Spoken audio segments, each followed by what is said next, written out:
But if you raise a question, you can listen the Dharma. Anybody can start any question.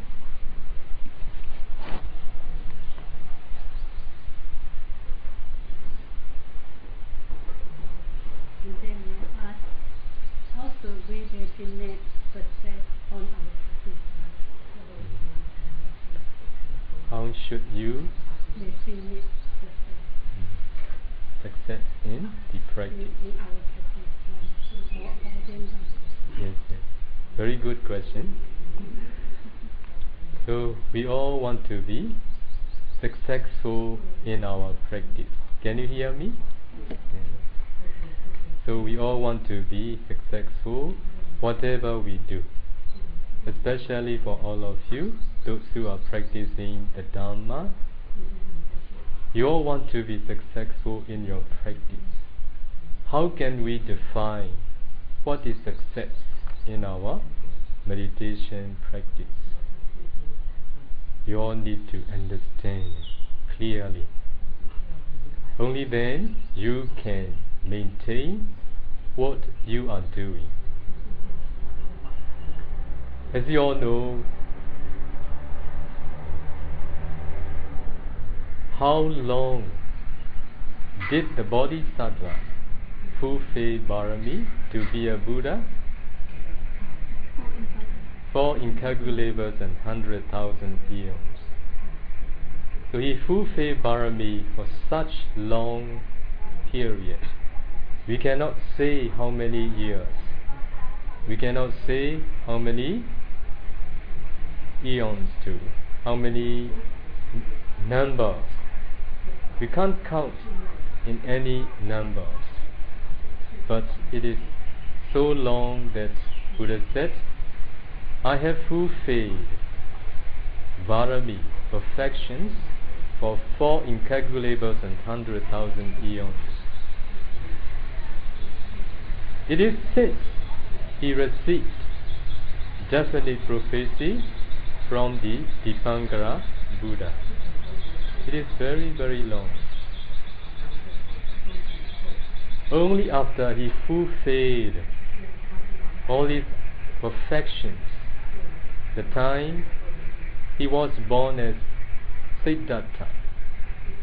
It is the last existence in which he could do successfully what he wanted to be for his last destiny of the enlightenment. So 4 incalculable and 100,000 eons, what are he doing? Is he doing what he wanted to do, or is he doing what he should do? He is doing what he should do. When could he do what he wanted to do? Only the day he enlightened under the Bodhi tree. Since from that time on, he could do what he wanted to do. That's why along the way we are doing for our enlightenment is what we are doing, what we should do only. If you all are doing what you should do, if you all are doing what you should do, you can define you are in success. Okay? But if you stop doing what you should do, you run away. You will not be on the way to success. That's why now, how long do you need to spend for your development of the practice? Is what you are doing what you should do. That's why if you maintain doing what you should do the whole life, in this very life, for the rest of your life, you are on the way to success. You should not think, I am not good in my practice. I could not develop any concentration now. I'm not successful. Don't think in this way. If you don't stop doing, if you don't stay away from what you should do, practicing meditation, you are going nearer and nearer to your goal, which is enlightenment. The one who stops is the one who become far and far away from the goal. That's why if you are engaging your practice diligently every day, happily, mindfully, until your last hour in this very life, all these efforts and practice will be for your success in the future. That's why important thing is not to stop, to engage, to continue, and to be heedful on what you are doing. And then you are on the way. On the way where?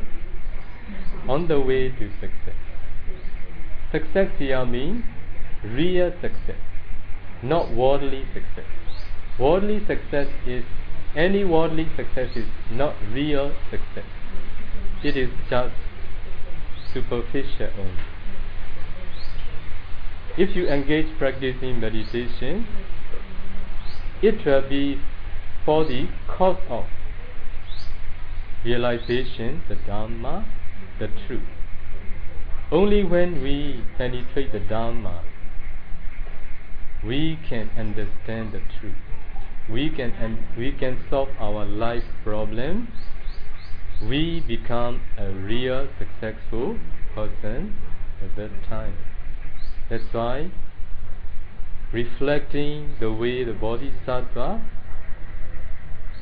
did for his success, the enlightenment, fulfilling Bharami, doing what he should do for incalculable and 100,000 eons, define a successful practice. That's why I want to see all of you on the way to success. It means not to stop.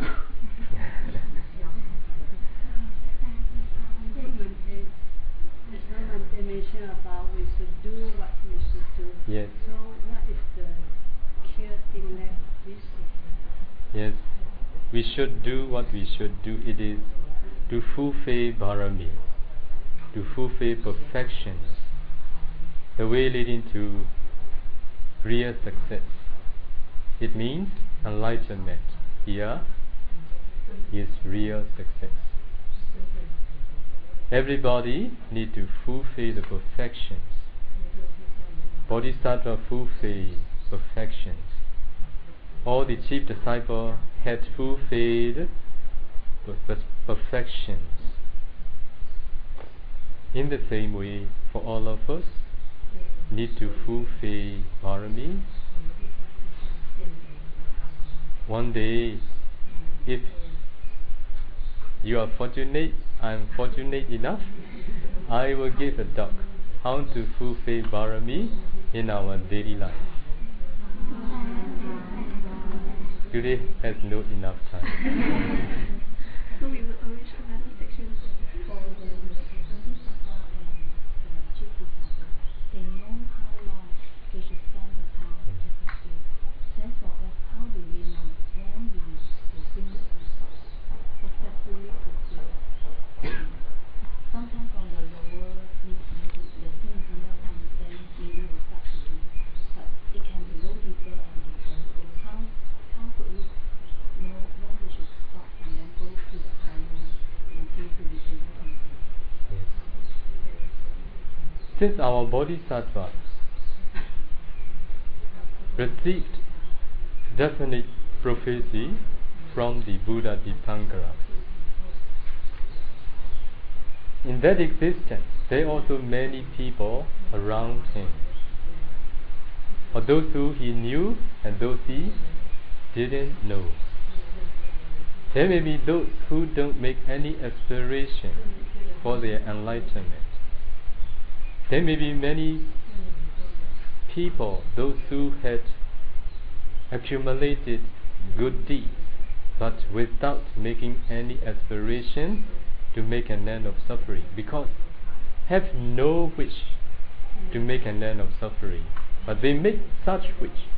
It is to be reborn in a good realm, to be a wealthy person, only this. There is no aspiration to make an end of suffering. If they have no such wish, even Bodhisattva had fulfilled his parami of 4 incalculable and 100,000 eons.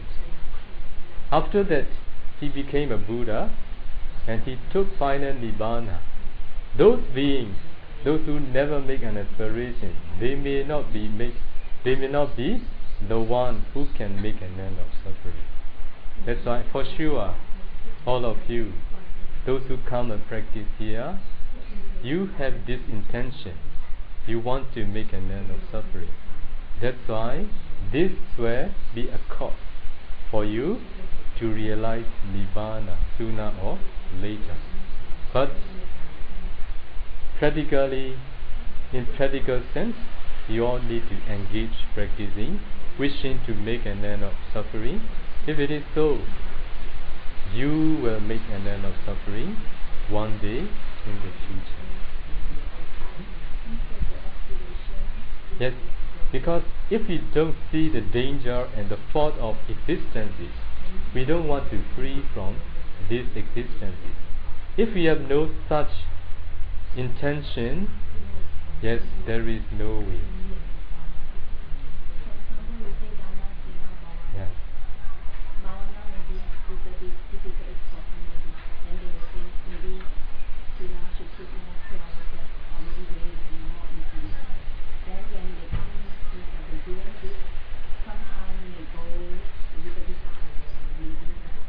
Yes, that's why we reminded all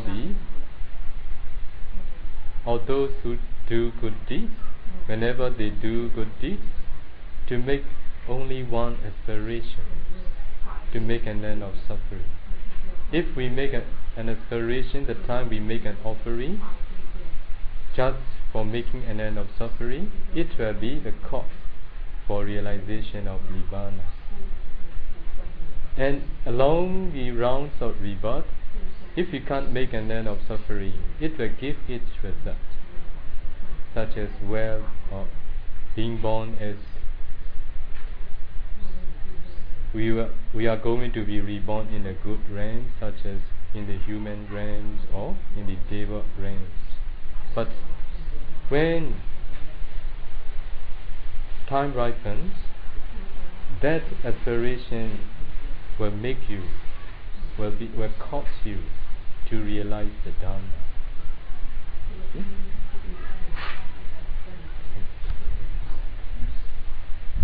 But this present existence is the most important one, in which we can do our best. If you can practice well in this very life, and if you can realize, if you can penetrate ultimate truth, such as ultimate mentality, materiality, cause and their effects in this very life. Because of penetrating such profound Dharma in this very life, in the future, very near future, you can realize Nibbana if you can't realize Nibbana in this very life. That's why try your best in this very life as much as you can. This is the best. If we have penetrated the Dharma in this very life, wherever we are going to be reborn, in the Deva realm, in the Brahma realm, or in the human realm again, because of that practice, it will be good for all of us. Okay?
as the Buddha said, to be able to realize the Dharma, we need to associate with good friends.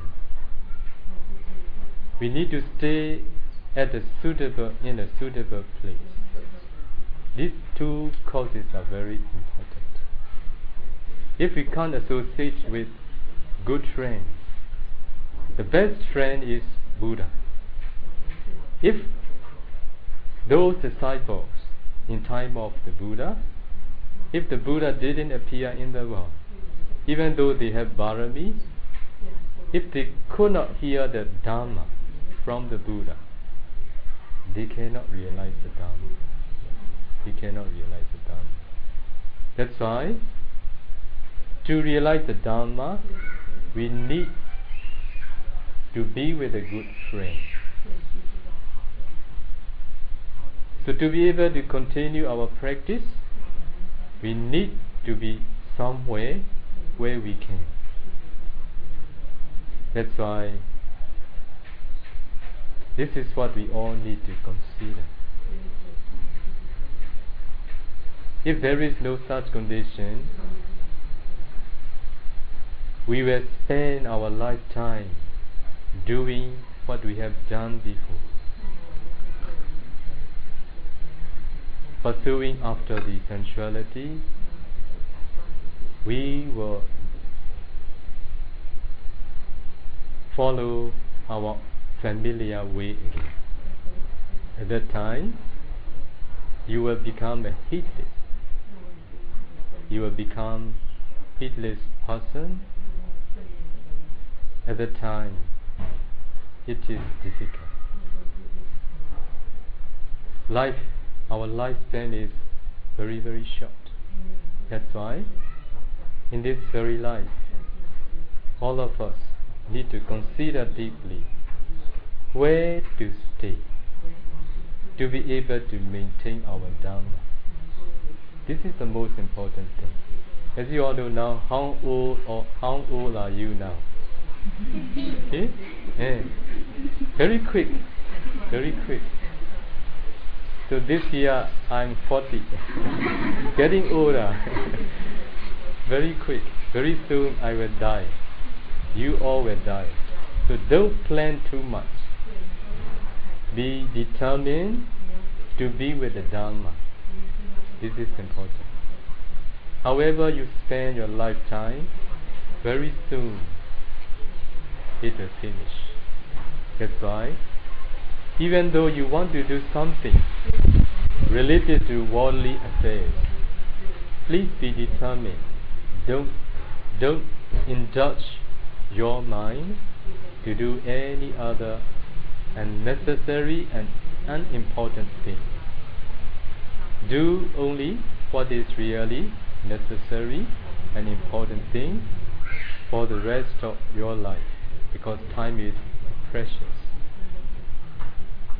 Because we haven't done this practice in the past very well, in this very life we encounter difficulty, and if we don't engage practicing in this very life, in the future we will encounter difficulty again. That's why, even though your defilement demands you not to continue, let your wisdom win the defilement. Only then you can maintain what you need to maintain. As I told sometime to all of you, yesterday I have told this, I will tell you again. In our life there is nothing what we can rely on. There is only one thing that we can rely on. It is goodness. Goodness. Are you maintaining your goodness in your life? This is important. How can we maintain our goodness? First thing is maintaining your morality. If you practice morality purely, you are the one who is maintaining your goodness. You are the one who has things to rely on in your life. That's why if you don't engage practice meditation, you can't maintain your goodness. If you don't maintain, or if you can't maintain your goodness,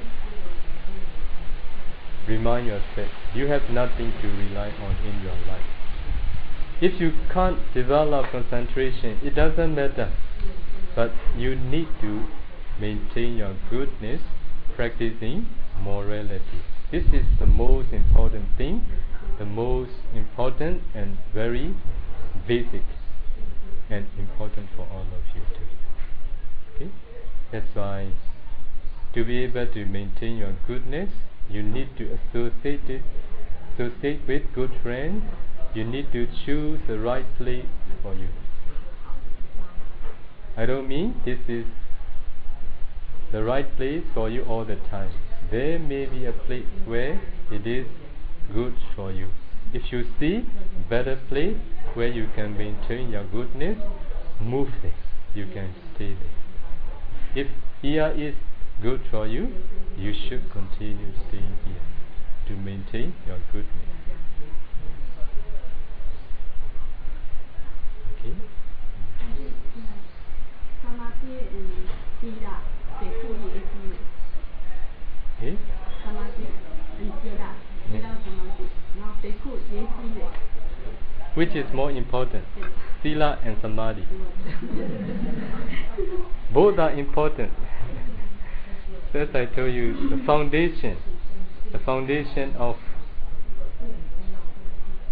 our practice is practicing morality.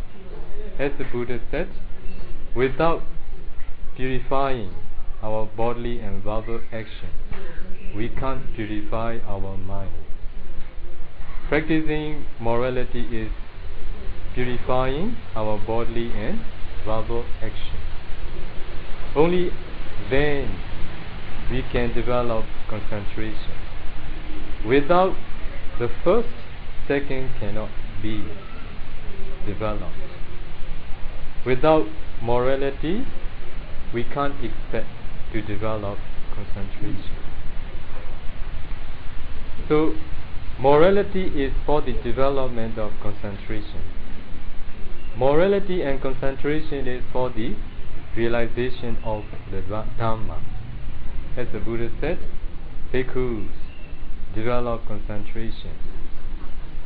The one who is concentrated knows and sees things as they really are. If you want to know, if you want to see the Dhamma as they really are, you all need concentration. So if you want to develop concentration, you all need to practice morality. Okay? Yes. Okay. How long Bante you how do you show Bante go abroad again? If Bante should go abroad, where do Bante go? When do Bante do how do you? This time I will be in town a long time, I think. Maybe. How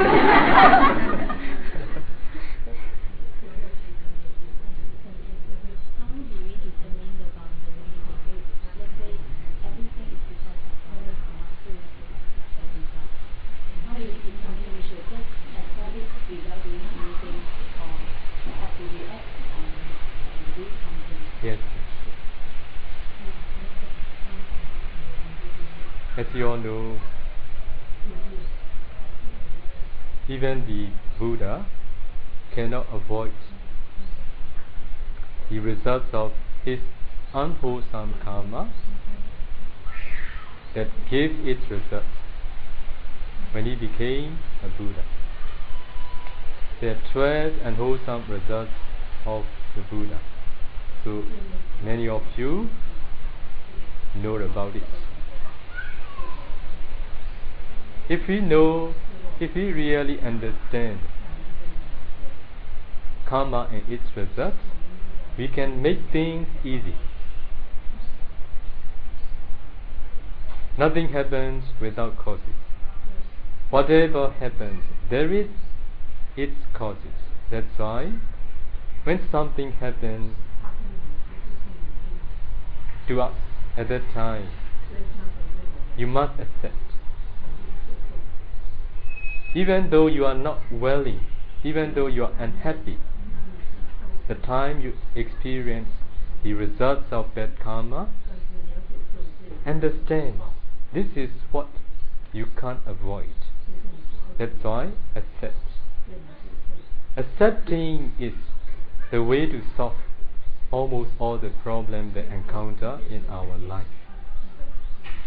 You must accept your fellow nuns as it is only. You must accept yourself as you are only. We don't need to expect to make change anybody. Only when they know themselves how to change themselves, at that time they will improve. That's why don't expect or don't force anybody to change. Accept them as it is and help them what they can. Let them grow the way they can grow. You want someone to be this way, that way. You can't. Ask yourself, can you do the way you want? Even though you want to be something, you can't do towards yourself. That's why don't do anybody, don't expect anybody. So whenever, whatever happens towards you, accept it. Sometimes you need to respond or react. If you know that this is the time to react, but many times we need to keep quiet.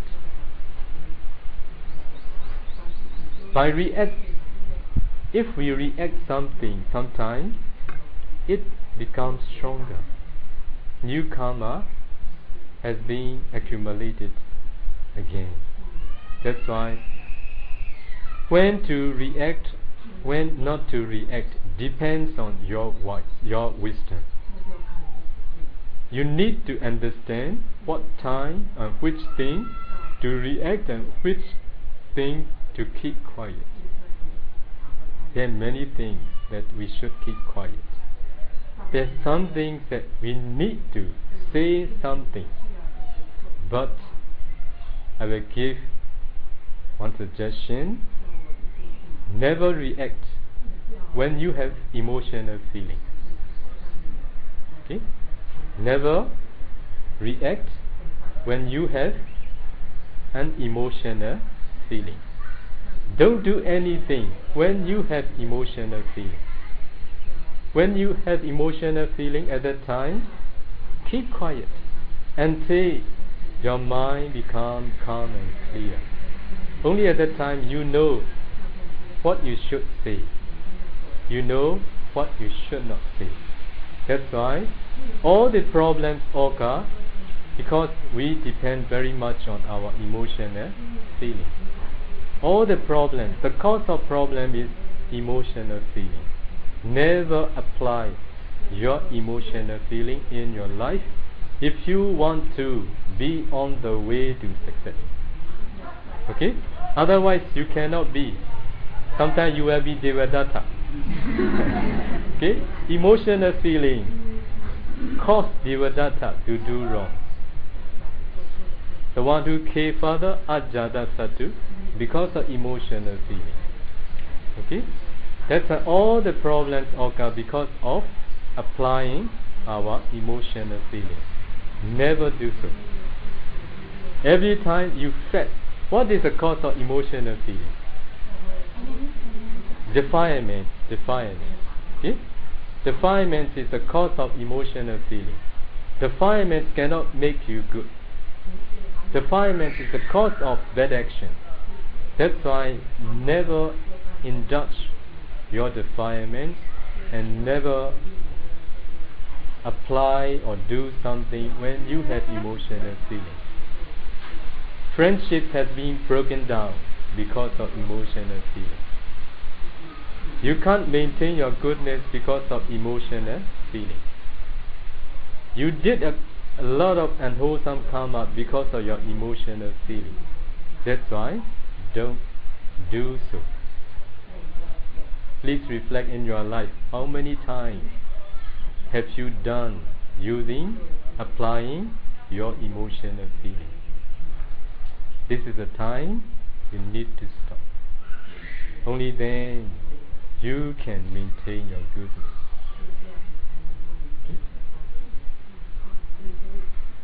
Sometimes when we help others or speak up the changes of the organs, we will use the aggressive way. Because with the country of tolerance or until the condition of it takes too long time. Yes, so we speak others. But actually sometimes it will cause a hurt to others party. So we do so.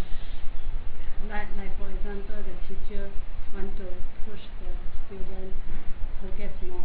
So use an aggressive way. He will go out with yes, this one thing you all need to understand. Buddha said there are 6 ways of speaking. Buddha only speak 2 ways only, which is desirable, what people like, and beneficial. Buddha speak it. Buddha speaks such way of speaking. Another one, beneficial, but dislike. It is undesirable. It is what the Buddha said too. Because it is going to give good results in the future. On the spot, the one who hears, they will see something, but very soon,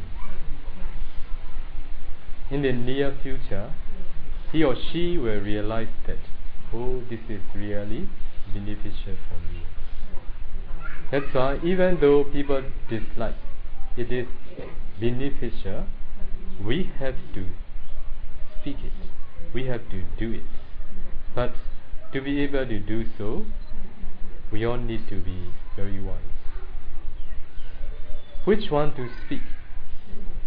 Which one not to speak? Which one to do? Which one not to do?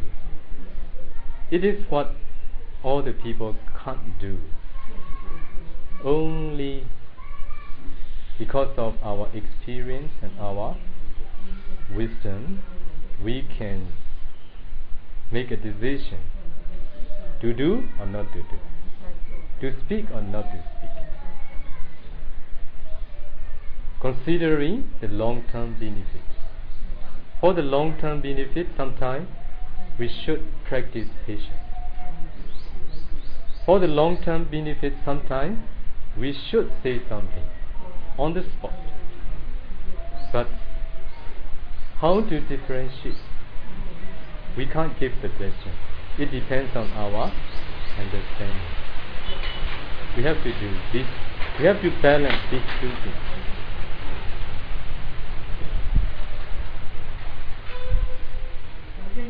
How to advance we are very busy for the treatment, and then also our surrounding, if some friends have problems, especially chronic problems, ill or something like that.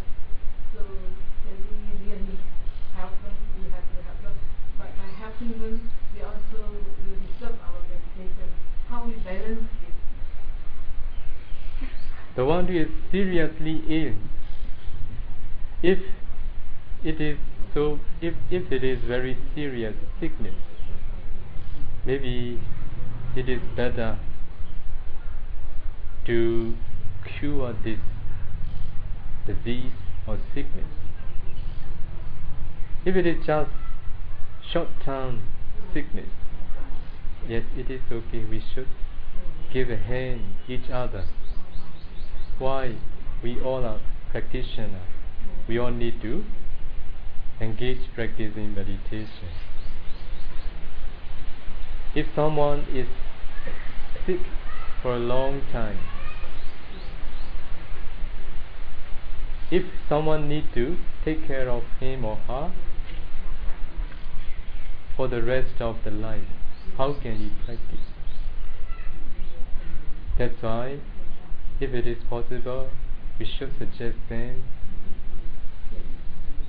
to receive the treatment and to go somewhere where he should, because we are not a doctor, we cannot do. We can help to a certain extent. We can't go beyond what we can and what we should.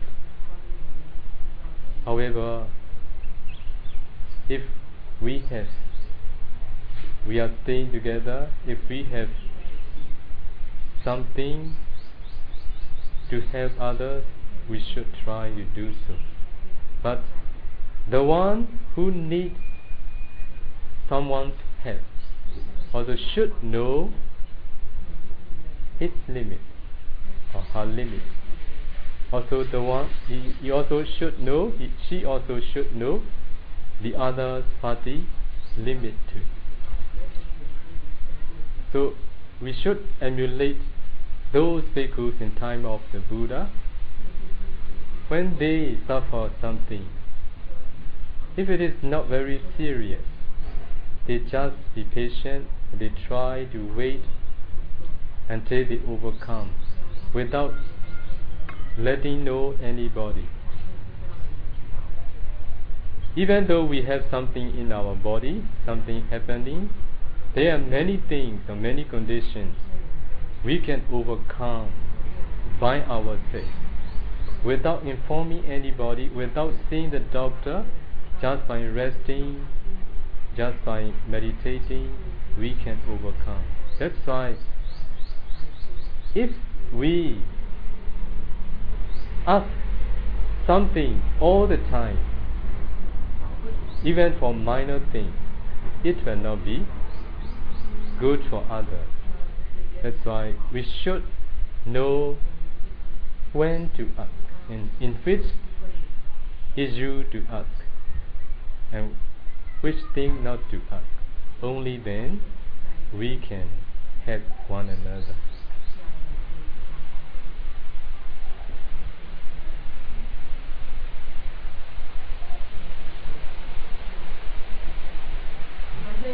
All the group here, we would like to request once a month you will give us a talk in here. If anyone is listening, please raise their hand. 他们说是，我要表示每个月给我们开示一次，也是在一个义工群。如果大家有兴趣，请你们举手。Only when I wish to give and I am convenient to give, I will give.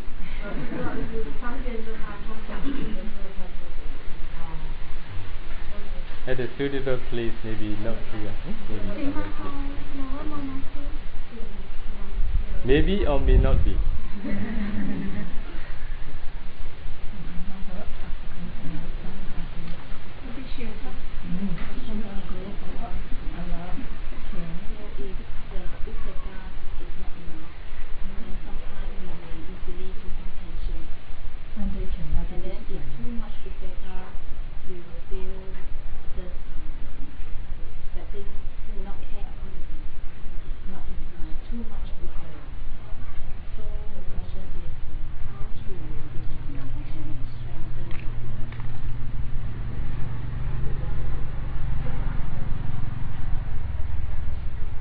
If we talk about upekha, we can't practice upekha alone. Whenever we want to practice upekha, we need to practice metta too. Metta and upekha are what we all need to balance. Without metta, you can't practice upekha. Without upekha, you can practice metta too. Metta is doing for the good of oneself and others. So, if we want to do for the good of others,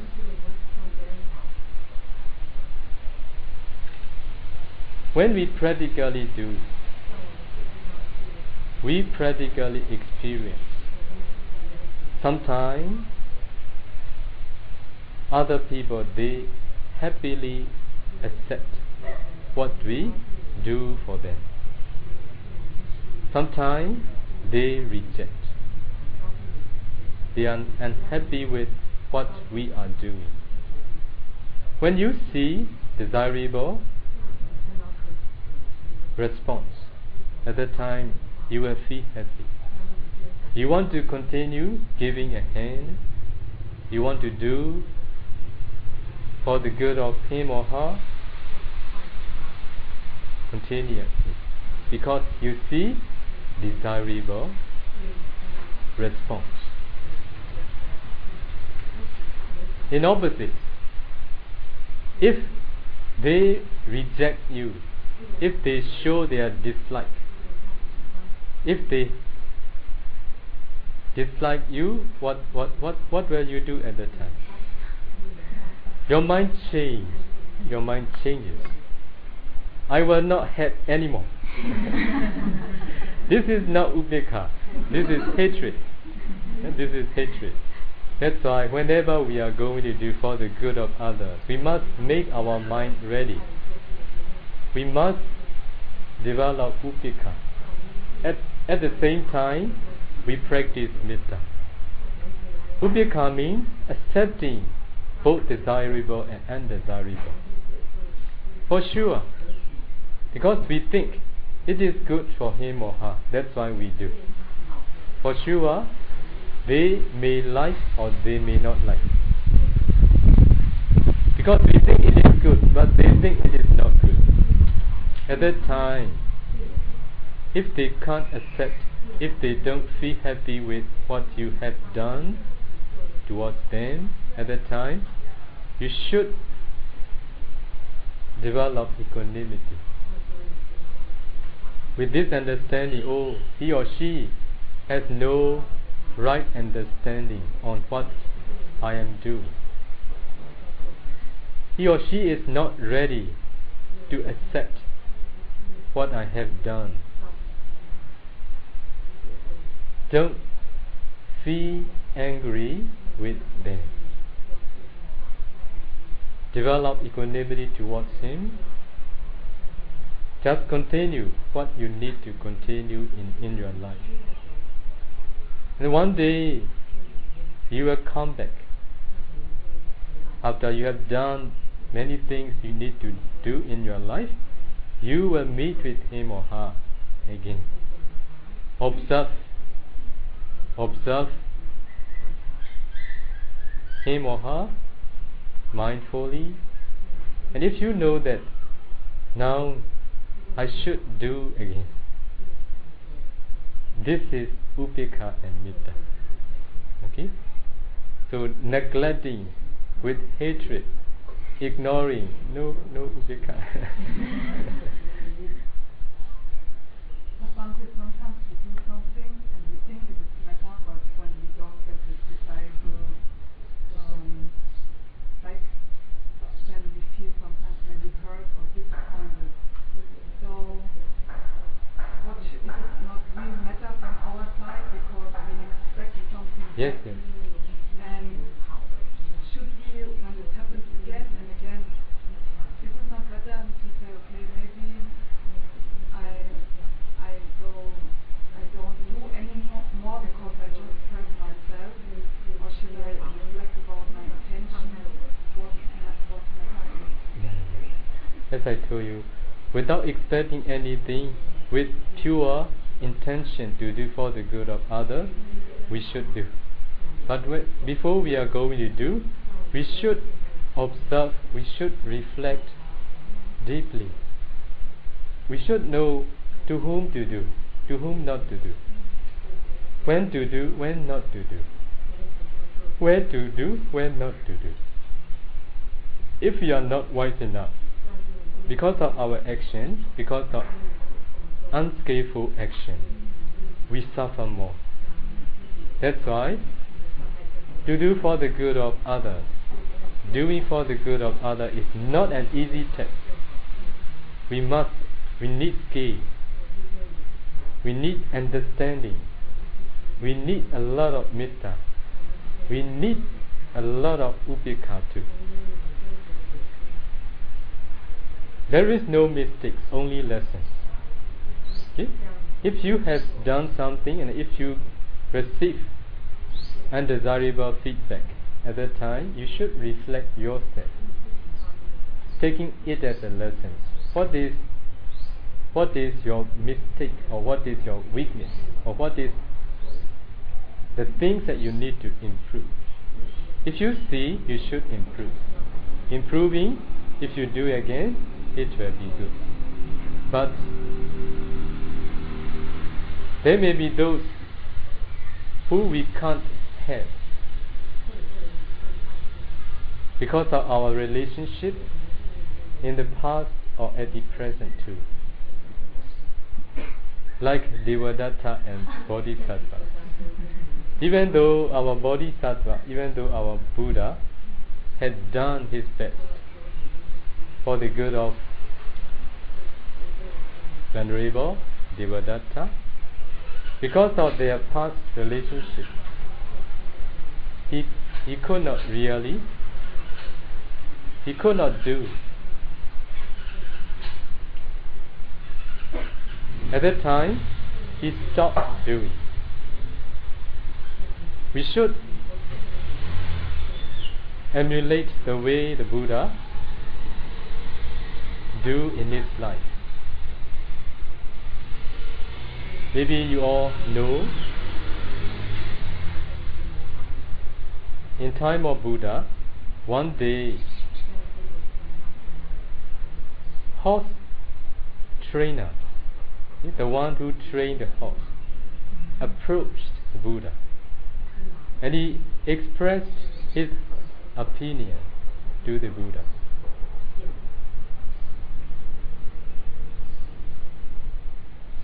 He asked Buddha, how did you train your disciples? How do you tame your disciples? Okay, before giving an answer, let me ask you a question. You can give me an answer as you please. And Buddha asked, how did you train your horses? Then he told the Buddha, I train in a soft way first. Do you get what I mean? He used first soft way. If by doing so, if I can tame my horses, it is enough. If I can't do, I use harsh way. By doing so, if my horses has been tamed, it is also enough. If I can't, I use both soft and harsh. But sometimes I can't tame them, I can't train by using both soft and harsh way. At that time I kill them. Kill. Why cannot let it go? No, I don't know. Kill, K-I-L-L, kill. Because he could not train anymore, that's why he cannot. He want to maintain his name, that's why he killed. I think this is the reason. Only at that time Buddha gave an answer. In the same way, sometimes I train my disciple, I tame my disciple using soft way. In this way, explaining the benefit of good deeds. This is the way of training to tame disciples. It is soft way. So another way, if I can't tame in that way, I use harsh way. Explaining the danger of bad deeds. We are going to fall to the fourfold state. So in this way, Buddha teach his disciples to tame them. Sometimes cannot. And then Buddha used both ways, soft and harsh. If I can't do, Buddha said, I kill them. At that time, the horse trainer claimed the Buddha. You are the omniscient Buddha. You are very pure in morality. It is not the thing of the Buddha that killing. Buddha, that you kill when you can't tame them. Yes, yes. I am the omniscient Buddha. I have purity of the morality. My morality is pure. What I mean, I kill them means I don't teach anymore.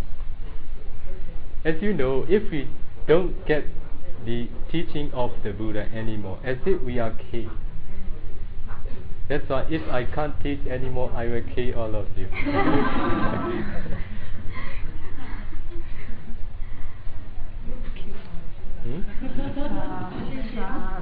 One day we'll give interviews. One day what do One day you we'll give mean? interviews. To some, not all.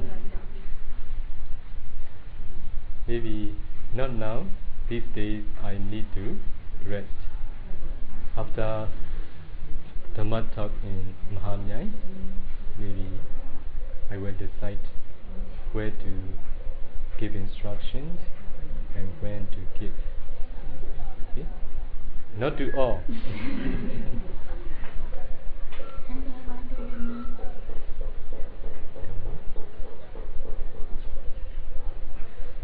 So it is time. Okay? So we will share meritan today. Repeat after me.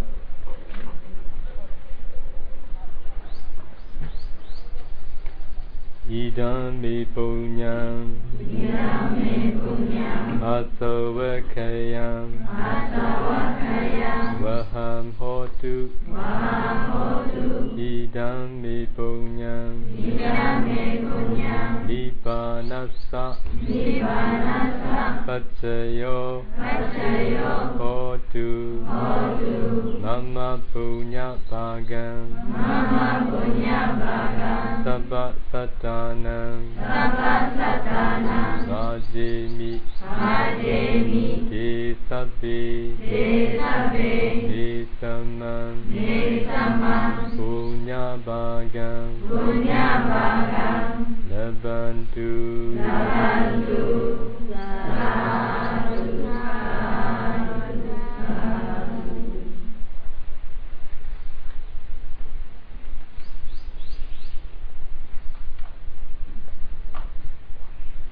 Also one day if I am convenient and if we have right condition, I want to tell all of you how to improve the way of eating. The cause of sickness is because of having no right way of eating. Okay? Maybe now I will briefly explain to my sister. Okay? So you should drink water 2 hours before meal. 2 hours or 1.5 hours. When it is near, please don't drink. It dilutes your digestive liquid. The time you eat, you must chew well. Between 30 to 60 for one. Okay? Until it becomes very small pieces. The more you chew, the more the saliva comes up. That's why you don't need to drink any water. Saliva is digestive liquid. When you swallow, it helps your digestion. Your digestion is very powerful. Lunch, I take 1 hour to finish. Yes. It is. So you need to take time for your head. You don't need to see any doctor again. Okay? After finish your meal, you should not drink any water. You should not drink any juice. You should not drink any milk. Yogurt and milk are good for nobody. This is new understanding. Yogurt and milk is good for nobody. Those who take yogurt every day, their stomach and intestine are bad. Okay? That's why you should all stop taking yogurt. And Pa-Auk stop now. Yeah? Okay. Now, so after 2 hours, 2 hours after meal, you can start drinking water. This is the way of eating. If you do so, wait 3 months, you will see improvement. Okay? And this is very important. If you follow, your health, your body condition will be better. You can practice meditation better. Okay? Don't take any soup, any drink, any water. For example, moringa. They offer moringa. Just accept a little bit, a little liquid only. Porridge is bad for everybody. See, the doctor said, that specialist say, don't eat any food what you don't need to chew, because you should let saliva come up by chewing. Only then your digestion becomes very, very good. I have this problem now. I have no more. Yeah. For a long time since I ordained, after lunch I suffer a lot, bloating. Need to wait 2 hours, 3 hours. See, very, very discomfort, very heavy. After following this, the day I practice, the day I felt relief. That's why this is for the good of your practice. That's why do practice. I will offer all of you maybe 2 or 3 books, and you should read too. Okay? I will offer all of you. You'll be thirsty. No. You are not thirsty. Just follow. What's the name? The book? The enzyme factor. I see. What Govida also reading, right? Yes. Maybe one of my disciples offer already. Okay? But I think that means there are 10 advantages of taking the porridge. Yes. However, if you are going to eat porridge, it should not be with many liquid. Very solid one, it is okay. But keep in mind, the food that you don't need to chew is not good for you. Okay? The more you can chew, the better for you. But chew, don't forget, you must count between 30 to 60. Okay? Okay.